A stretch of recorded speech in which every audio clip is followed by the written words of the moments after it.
La Cour suprême du Mexique a ordonné mercredi à un zoo d'améliorer l'état de santé d'un éléphant d'Afrique nommé Eli. C'est la première fois que la plus haute juridiction du pays prend une telle décision en faveur d'un animal. Cette décision vient confirmer l'ordonnance rendue l'année dernière par une juridiction inférieure. Les experts estiment qu'elle pourrait créer un précédent au Mexique en reconnaissant que les animaux ont des droits. Son syndrome de l'animal en captivité, son balancement, sa tristesse, elle s'appuyait constamment sur les arbres, les portes, les barreaux, partout où elle se trouvait, comme si elle ne pouvait pas tenir debout. Alors elle devait s'appuyer. Je le répète, bien que je ne sois pas une scientifique et que je n'ai pas les connaissances nécessaires, elle était triste, apathique.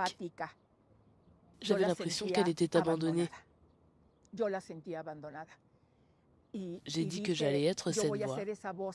De nombreux activistes disent que les animaux n'ont pas de voix. Je ne suis pas d'accord. Oui, ils en ont une, mais nous ne voulons pas les écouter. L'éléphante vit au zoo de San Juan de Aragon à Mexico depuis 13 ans après avoir été sauvée d'un cirque. Les activistes ont reconnu que le zoo avait amélioré les conditions de vie d'Eli, mais seulement sous la pression du public. L'enclos des éléphants a notamment été agrandi et 2 éléphants supplémentaires ont été ajoutés en 2023 et 2024.